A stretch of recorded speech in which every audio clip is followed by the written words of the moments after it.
Bonjour tout le monde, donc cette présentation est consacrée à la conception d'un cours pour un enseignement hybride. Donc cette présentation a une relation directe avec le deuxième atelier. On va aborder tout ce qui est nécessaire pour faire la conception parfaite d'un cours en ligne. Commençons par les objectifs. On commence par la citation des objectifs. En même temps, vous allez remarquer les verbes en gras. À l'issue de cet atelier, vous serez capable d'identifier les trois systèmes d'un cours en ligne, structurer pédagogiquement votre cours en ligne, différencier entre les deux approches par objectif et par compétence, éditer les objectifs et relier les unités d'apprentissage. Ce sont les compétences visées à travers cette présentation. Donc, si vous remarquez, les verbes qui sont en gras, ce sont des verbes d'action. Structuration pédagogique d'un cours en ligne dans un cadre d'enseignement hybride. On va voir les éléments de base, le système d'entrée, le système d'apprentissage et le système de sortie. Quels sont les éléments de base d'un cours en ligne? Donc, les trois systèmes d'un cours en ligne, ce sont un système d'entrée, un système de sortie et en milieu, un système d'apprentissage. À partir de la figure, vous voyez que le système d'entrée a une relation unidirectionnelle avec le système d'apprentissage. C'est-à-dire qu'on passe d'un système d'entrée vers le système d'apprentissage. Par contre, entre le système d'apprentissage et le système de sortie, c'est une relation bidirectionnelle. Donc, on part d'un système d'apprentissage vers le système de sortie. Et on part du système de sortie vers le système d'apprentissage. Ces trois systèmes sont fortement reliés entre eux. Le passage du système d'entrée vers le système d'apprentissage est généralement conditionné par la maîtrise des prérequis. Le passage du système d'apprentissage vers le système de sortie est lié à la maîtrise parfaite du cours afin de réussir à l'évaluation finale. Et une rétroaction par le système de sortie vers certains éléments du système d'apprentissage est nécessaire si l'évaluation est ratée. Maintenant, on va voir cette question ensemble.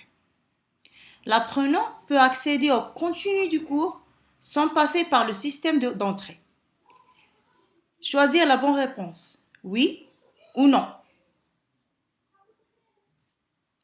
Puisqu'il existe une relation unidirectionnelle entre le système d'entrée et le système d'apprentissage, sans passer par le système d'entrée, ne peut pas accéder au système d'apprentissage. Donc la réponse est non. En revanche, il est possible de passer du système d'apprentissage au système de sortie et inversement. L'apprenant a le droit absolu de revenir au système d'apprentissage en cas d'échec. Mais il ne peut pas accéder directement au système de sortie sans être passé par le système d'apprentissage.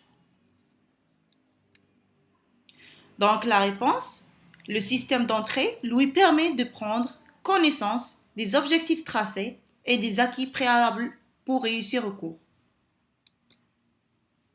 Deuxième question. Après la réussite de l'examen final, l'apprenant doit être réorienté vers les unités d'apprentissage. Quelle est la bonne réponse? Oui ou bien non? Bien sûr que non. Il sera orienté vers ces unités sauf en cas d'échec ou bien un score sous-évalué. Sinon, il entame éventuellement un autre cours inscrit dans la formation. Parce qu'il a réussi à l'examen. Pourquoi on va le réorienter vers une unité d'apprentissage? C'est du acquis. Donc, il a pu acquérir la compétence. Donc, il doit faire une autre chose. Il ne va pas refaire le système d'apprentissage. Quels sont les éléments d'un système d'entrée?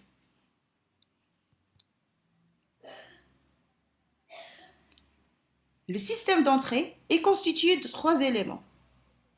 La définition des objectifs, le test d'entrée et le pré-test. Tout d'abord, il faut définir les objectifs du cours. Par exemple, en tant qu'enseignante du cours électronique de puissance, un objectif parmi les objectifs pourrait être: à l'issue de ce chapitre, vous serez capable de réaliser un onduleur. Ensuite, pour atteindre cet objectif, il est important de se demander s'il existe des connaissances préalables nécessaires. C'est à l'enseignant de déterminer si l'apprenant a besoin de base, par exemple en calcul, ou d'autres compétences utiles pour suivre le cours. Si c'est le cas, on demande à l'étudiant de maîtriser ses prérequis. Et un test d'entrée est proposé pour s'en assurer.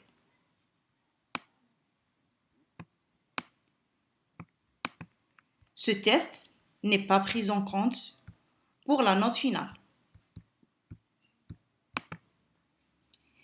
S'il est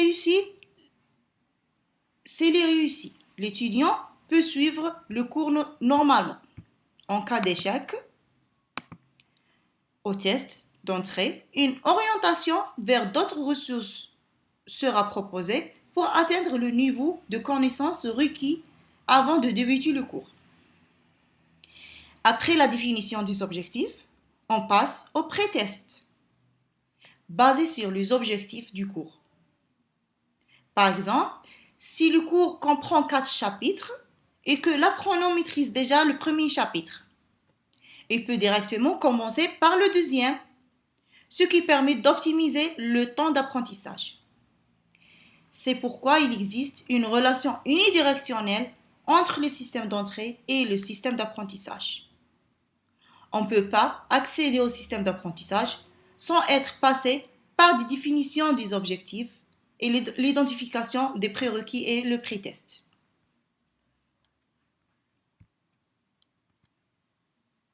Un conseil. Lorsqu'on exige des prérequis, il est fortement recommandé de maximiser le nombre des objectifs et minimiser les prérequis. Prenons cet exemple. L'enseignant de la matière traitement de signal a visé 2 objectifs. Il a cité des prérequis. Cette citation de prérequis est-elle correcte ou pas? Vous devez connaître préalablement les intégrales, le calcul trigonométrique, les fonctions logarithmiques, probabilité, statistiques. Donc, est-ce que cette citation de prérequis est-elle correcte ou pas? Bien sûr qu'elle est incorrecte. Pourquoi? Il y a plusieurs prérequis pour peu d'objectifs.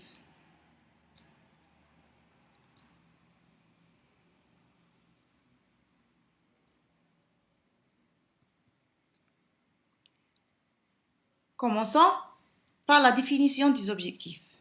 L'objectif pédagogique est une déclaration claire de ce que l'action éducative doit amener comme changement chez l'apprenant ou bien chez l'étudiant.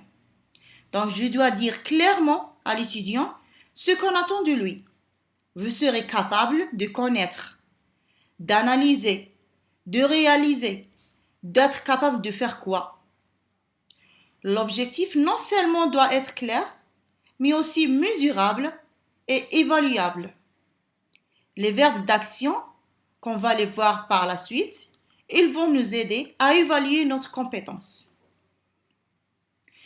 L'objectif vise les savoirs, c'est-à-dire le transfert de connaissances.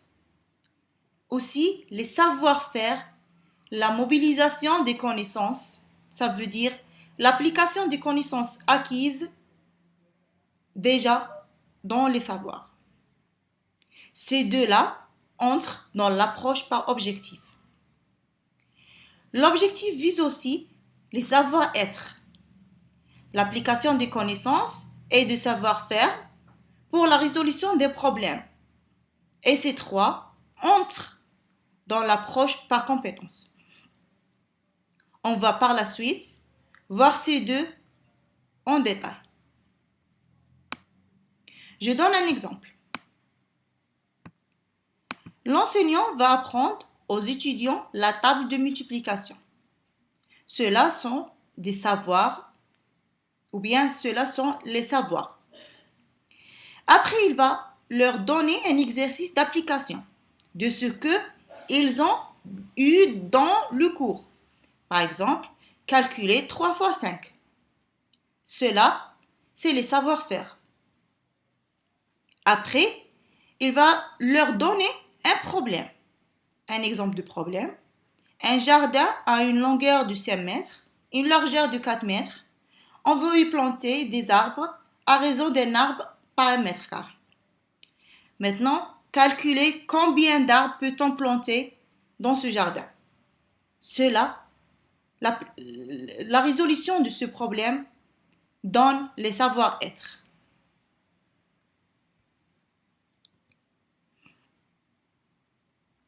Un autre point pour la notion objectif sont les fonctions.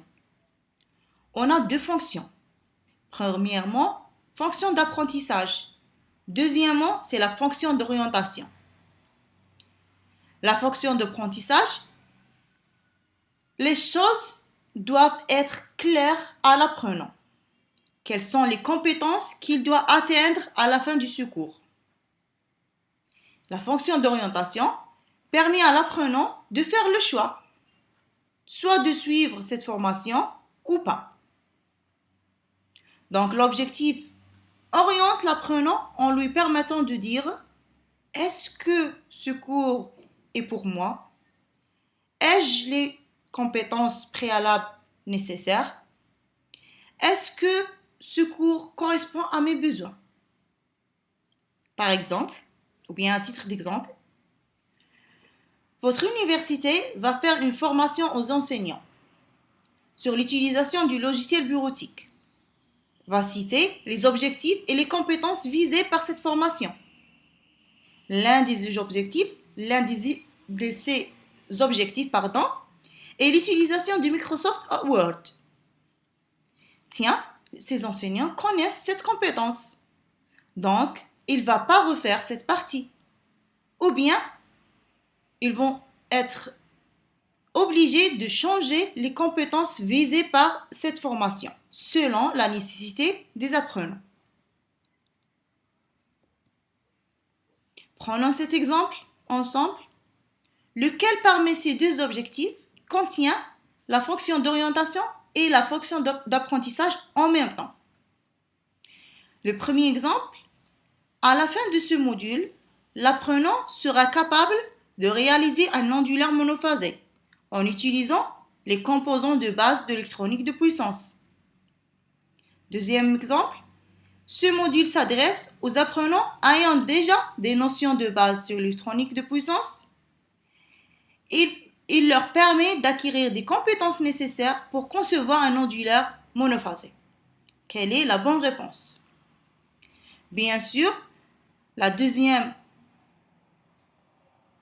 objectif, c'est elle qui englobe les deux fonctions, orientation et la fonction d'apprentissage. Le premier objectif contient la fonction d'apprentissage seulement. Il décrit clairement la compétence attendue à la fin du module. Objectif 2 contient la fonction d'orientation et la fonction d'apprentissage.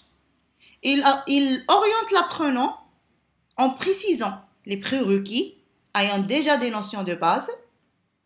Il explique l'objectif d'apprentissage, acquérir des compétences nécessaires pour concevoir un ondulaire. Donc, dans le deuxième paragraphe, bien deuxième objectif, il englobe les deux, fonction d'orientation et fonction d'apprentissage. Maintenant, les types d'objectifs. Je prends un exemple pour simplifier l'explication des types d'objectifs. Je prends l'exemple d'une matière enseignée, par exemple l'électronique de puissance. Cette matière vise un ensemble d'objectifs à atteindre à travers les 4 chapitres proposés. Donc, il y a des objectifs généraux proposés par les 4 chapitres.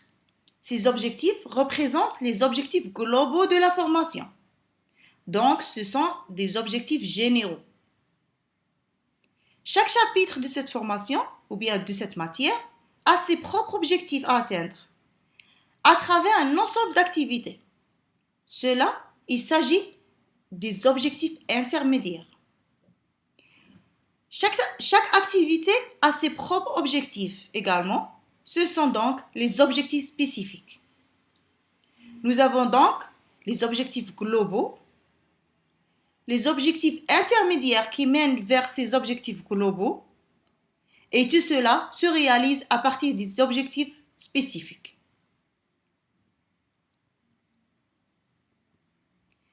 Des règles à respecter pour l'édition des objectifs. Premièrement, procéder du général au particulier.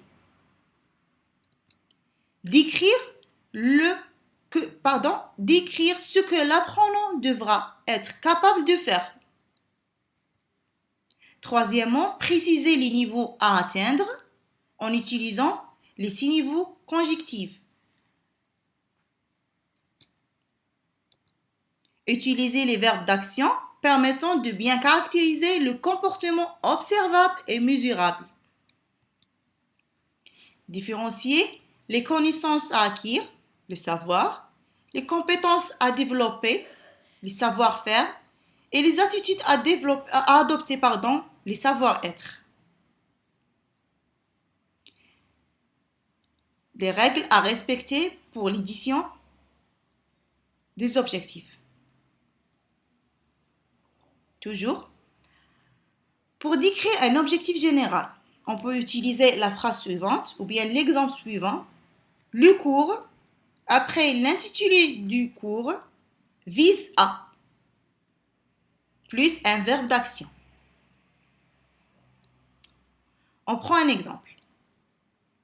Le cours conception d'un cours pour un enseignement hybride vise à. Maintenant, on va utiliser les verbes d'action.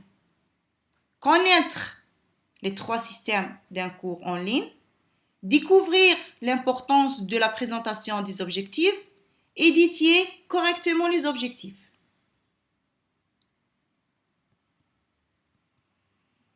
Pour décrire un objectif spécifique, la même chose pour les objectifs intermédiaires.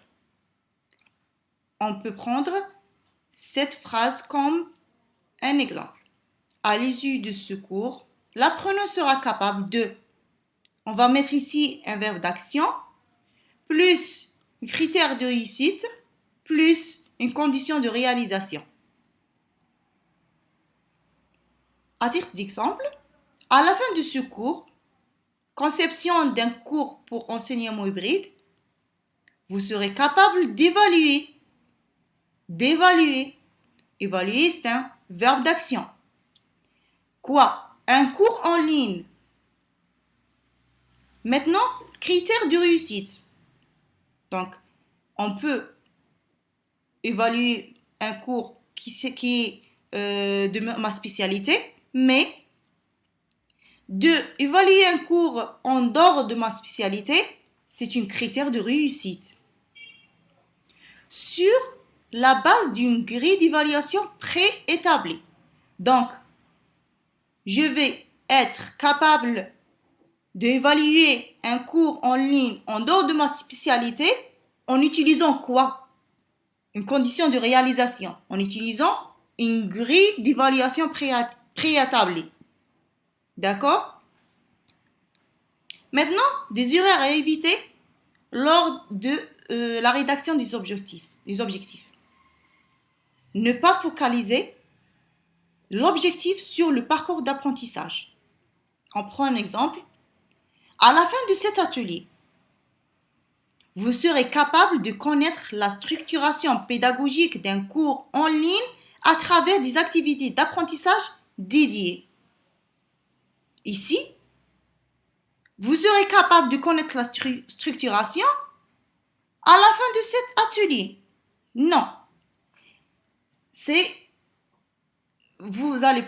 ici, vous avez focalisé l'objectif sur le parcours d'apprentissage.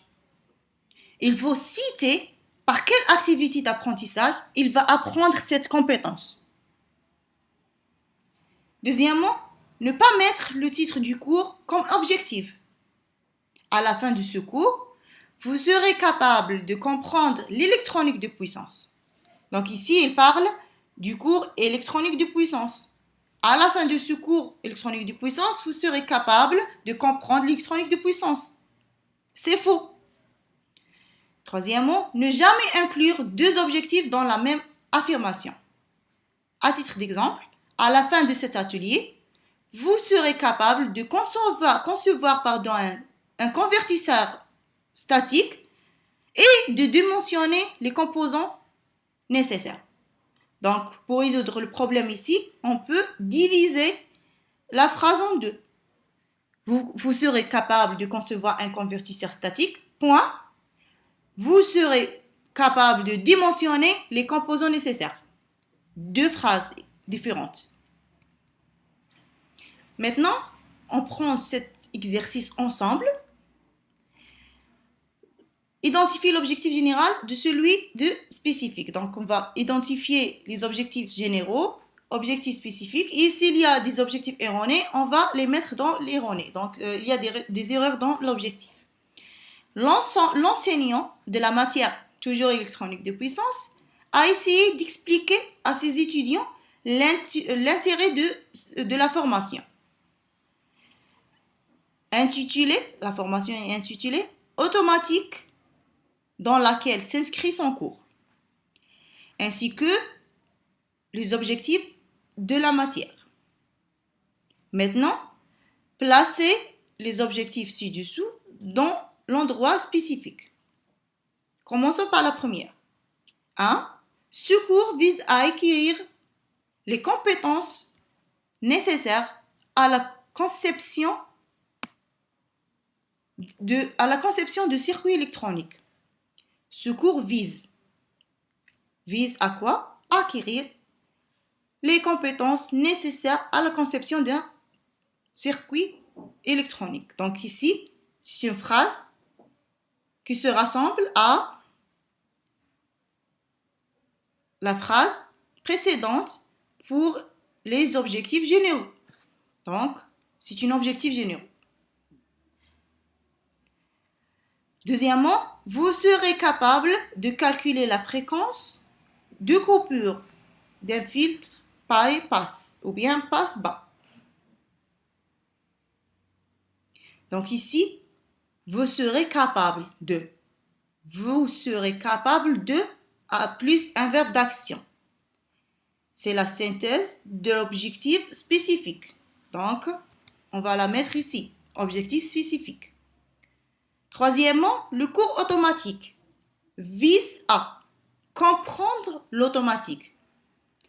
Donc ici, si la phrase ne contient pas le titre du cours comme objectif, il va être un objectif spécifique.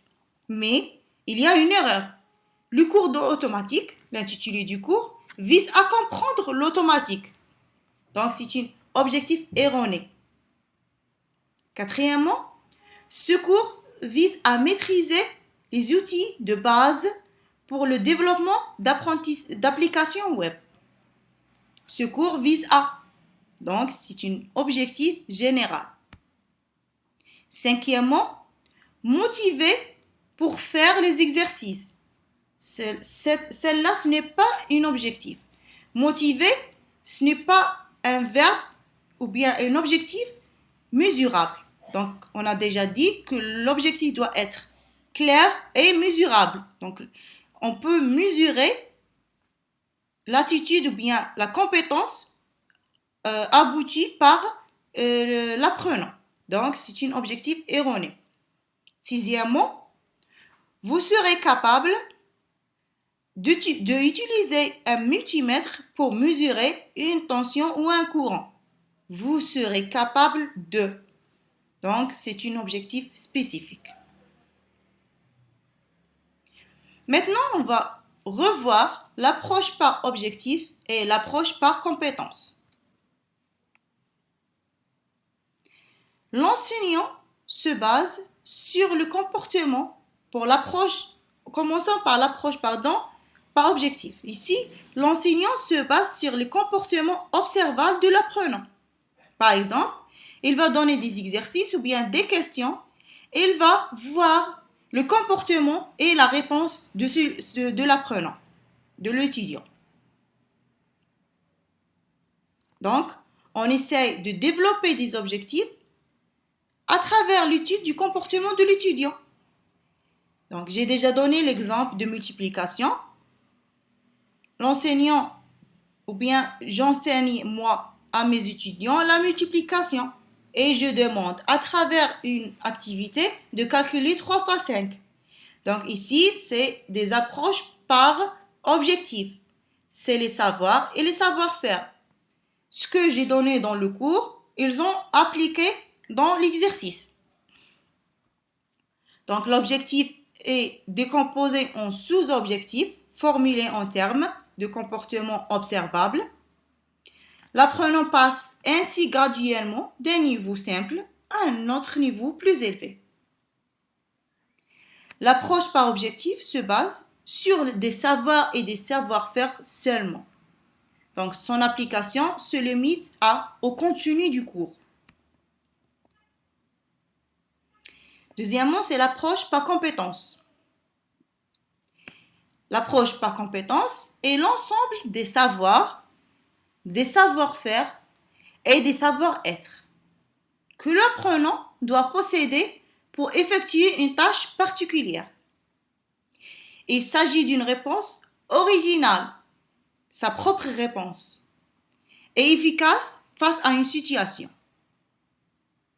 C'est pas à l'enseignant de donner la réponse, c'est à l'étudiant de faire de donner ses compétences, de faire مجهوداته pour répondre à cette question. L'approche par compétence se fait plutôt par une entrée à situation problème. D'accord? J'ai déjà donné un exemple de calcul du nombre d'arbres. La multiplication, après l'application de multiplication, maintenant l'exemple de combien d'arbres dans ce jardin. Donc ici, l'étudiant se retrouve dans une situation problème. Il va résoudre un problème où il doit utiliser les savoirs et les savoir-faire pour résoudre ce problème. Selon le prof Tardif, cette technique d'enseignement, l'APO, est peu significative du fait qu'il s'agit beaucoup plus d'un transfert purement théorique qui a une influence sur le développement des compétences. Donc l'APO, c'est seulement du théorie. L'APC permet de conceptualiser toutes les connaissances afin de planifier. Donc, l'étudiant ou bien l'apprenant, il va conceptualiser toutes les connaissances qu'il a prises dans l'APO afin de planifier, de réfléchir et de prendre une action quant à la situation du problème à laquelle il subit. D'accord? Maintenant, on va faire cet exercice ensemble pour différencier entre l'APC et l'APO. Donc, l'APO, c'est approche par objectif et l'APC, c'est approche par compétence. Commençons par la première. À travers le cours renforcement linguistique, vous serez capable d'entamer une discussion correcte en échangeant adéquatement. Donc ici, vous n'allez pas seulement parler correctement, d'entamer une discussion correcte. Non. En échangeant adéquatement. Donc ici, vous allez ajouter une compétence. Donc, c'est l'APC. Deuxièmement, à travers le cours renforcement linguistique, vous serez capable d'entamer une discussion correcte Donc, vous allez donner ce que vous avez eu dans le cours. Une discussion correcte. Donc, une phrase correcte. Donc, c'est une APO, approche par objectif. À travers cet atelier, vous serez capable d'évaluer un cours en ligne en respectant l'éthique de production plagiat. Ici, vous n'allez pas seulement être capable d'évaluer un cours en ligne, donc ce que je vous ai donné dans le cours, je vous ai donné d'évaluer comment évaluer un cours en ligne, mais vous allez ajouter une autre compétence, c'est en respectant l'éthique de production plagiat. Donc, c'est une APC. À travers ce cours, vous allez être capable de structurer un cours en ligne. Être capable de structurer un cours en ligne. C'est tout ce que j'ai donné dans mon cours. Donc, c'est une APO. À travers le cours informatique de base, vous serez capable d'utiliser l'ordinateur. C'est la base seulement. Donc, c'est l'APO. À travers le cours informatique de base, vous serez capable d'utiliser l'ordinateur en s'adaptant aux éventuelles anomalies de mise en marche. Donc, s'il y a des problèmes, vous allez s'adapter à ces problèmes-là. Donc, c'est des APC. Dernier exercice, évaluation des compétences. Il y a 2 enseignants de la matière Word, par exemple. Ils sont appelés à développer des compétences professionnelles chez l'étudiant. Lors de l'évaluation finale, le premier enseignant a mis l'exercice suivant. Quelle touche permet de rendre un document à son format initial? Par contre, le deuxième enseignant a proposé l'exercice suivant. Un utilisateur a édité par Word un texte, une police 12, un alignement à droite, une marge de virgule 5 partout. En laissant ce document ou bien le document ouvert, son petit frère a manipulé arbitrairement le document. Chose qui a altéré le format du texte. L'utilisateur fait appel à un informaticien qui a rendu le document à sa forme initiale dans quelques secondes en disant heureusement il n'a pas sauvegardé et que vous n'avez pas fermé le programme. Lequel parmi ces 2 enseignants a suivi le bon chemin? Le bon chemin, ça veut dire un bon raisonnement, ça veut dire des approches par objectif, des approches par objectif ou bien approche par compétence. Donc, quel est parmi les 2 enseignants à utiliser les savoirs, les savoir-faire et les savoir-être? Bien sûr que c'est le deuxième enseignant. Le premier, c'est une entrée par le contenu. Donc, il donne seulement le contenu du cours. L'enseignant se limite à un savoir et un savoir-faire seulement. Tandis que le deuxième enseignant, c'est une entrée par une situation problème. Donc, l'enseignant veut développer, outre le savoir et le savoir-faire, et un savoir-être. On a fini notre cours d'aujourd'hui. Merci pour votre attention.